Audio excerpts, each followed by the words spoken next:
Sandra Dewi melalui kuasa hukumnya, Haris Arthur, memilih untuk mencabut gugatan keberatan terkait perampasan aset miliknya. Dalam sidang lanjutan keberatan penyitaan aset di Pengadilan Negeri Jakarta Pusat Selasa kemarin. Sidang yang sedianya beragendakan pembacaan kesimpulan berubah menjadi sidang terakhir usai majelis hakim menerima permohonan pencabutan gugatan dari pihak Sandra Dewi. Sayangnya, usai persidangan, kuasa hukum Sandra Dewi memilih bungkam. Ia bahkan tak mampu menjelaskan mengapa memilih untuk mencabut gugatan di tengah persidangan yang mulai seru.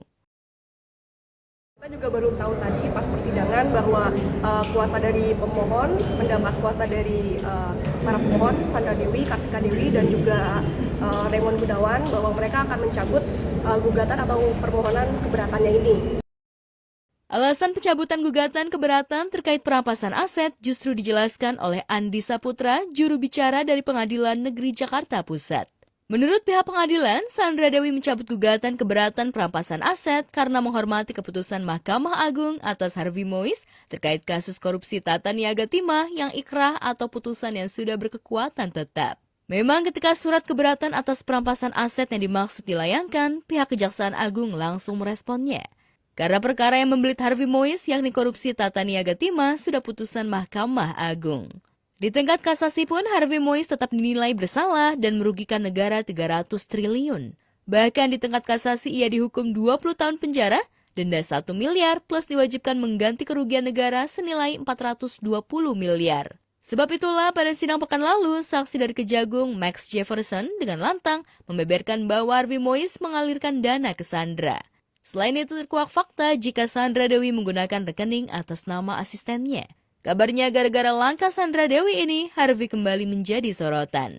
Sebab nyatanya yang bersangkutan belum dieksekusi ke lapas. Pemirsa, Nikita Mirzani divonis 4 tahun penjara dan denda 1 miliar subsidi 3 bulan penjara oleh Pengadilan Negeri Jakarta Selatan. Majelis hakim menilai Niki terbukti melakukan perbuatan pencemaran nama baik dan pemerasan terhadap Reza Gladys.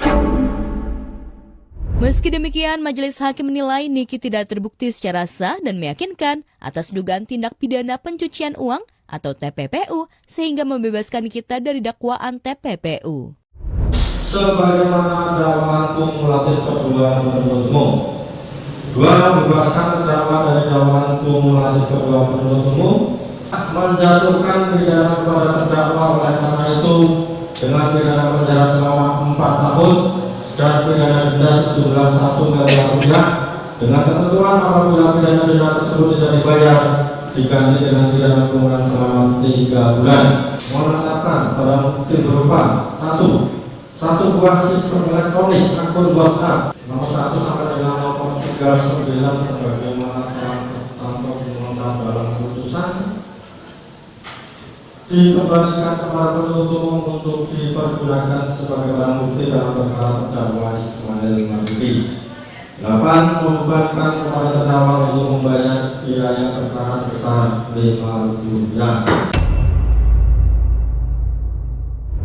Vonis hakim tersebut jauh lebih ringan dari tuntutan jaksa penuntut umum yang menuntut Niki dengan hukuman 11 tahun penjara dan denda 2 miliar. Usai mendapat vonis, Niki Mirzani tampak menoleh ke belakang dan tersenyum. Vonis hakim itu membuat netizen terbelah, sebagian besar mempertanyakan ringannya hukuman yang dikenakan pada artis yang dipanggil si Nyai ini. Padahal ia terbukti tidak jujur di persidangan, tak mengakui perbuatannya. Tak hanya itu, tingkah laku Niki juga dianggap kerap tidak menghormati persidangan. Catatan negatif Niki ini masih ditambah dengan statusnya yang sudah 4 kali terlibat kasus hukum dan menjalani persidangan. Bahwa penuntut umum melalui tanggapan ini dengan niat baik ingin menyadarkan terdakwa Nikita Mirzani agar berbicara sesuai dengan fakta persidangan dan janganlah bernarasi fiktif dalam nota pembelaan atau pledoinya sebagaimana kemampuannya sebagai artis dalam berakting. Serta penuntut umum mengingatkan agar terdakwa Nikita Mirzani tidak menganggap persidangan ini sebagai dunia akting yang pada intinya menghindari memainkan peran sesuai arahan sutradara sebagai pemeran utama menghubungkan peristiwa sesuai dengan skenario. Usai sidang, ia juga mendatangi majelis hakim untuk mengajak bersalaman. Namun sayang, niatnya ini ditolak majelis hakim Pengadilan Negeri Jakarta Selatan. Padahal sepekan sebelum sidang vonis, Niki sempat pesimis dan melau, khawatir dan bahkan takut dihukum berat.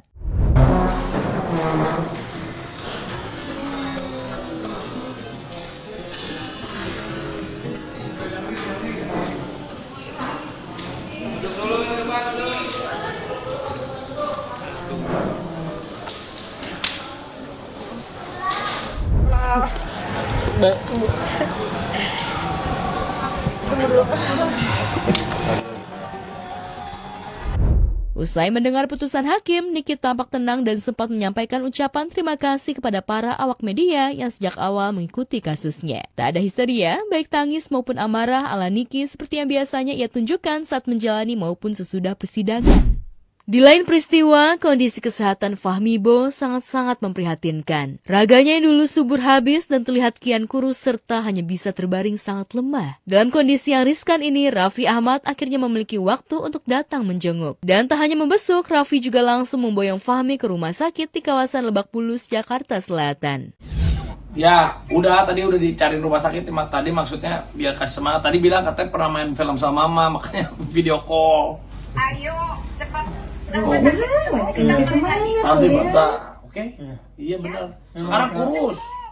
Ya. Iya, dulu gemuk loh. Iya, sekarang kurus. Fahmi Bo dan Nita tak henti berucap syukur sebab Fahmi selama ini menderita dan hidup sendiri hanya teman serta sahabat yang kadang membesuk. Salah satu yang dulu rajin membesuk serta membantu adalah Nikita Mirzani. Tetapi sejak Niki terjerat kasus TPPU dan dijebloskan ke tahanan, Fahmi pun kehilangan sumber bantuan. Salah satu rekan Aji Yusman sempat mencoba menggalang dana untuk Fahmi, tapi kurang mendapat respon sesama artis. Pokoknya semuanya alhamdulillah, aku bersyukur Raffi mau datang jenguk gitu kan. Apalagi dia ada niat mau bawa aku ke rumah sakit hari ini, malam ini. Ya pokoknya pengen lihat aku syuting lagi katanya. Pengen lihat syuting lagi, biar bisa kerja lagi.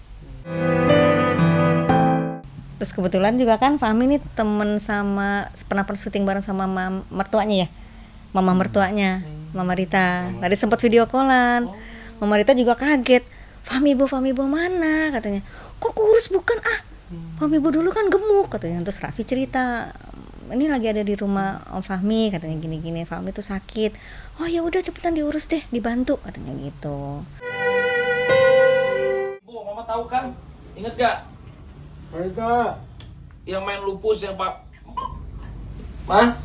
Mukanya tunggu. Beda kan, pasti pangling. Oh iya, Iya. dulu kita pernah main mah. Lagi sakit. Dulu kita pernah main film lebar. Main lebar dulu. iya. Dulu gemuk soalnya ya. Iya bener. Lagi sakit mah. Tadi bilang katanya main sama Mama. Hah? Sakit apa? Stroke. Stroke sama jantung. Mau Afi bawa ke rumah sakit tapi dianya takut. Dikasih motivasi nggak apa-apa gitu maksudnya ya kan.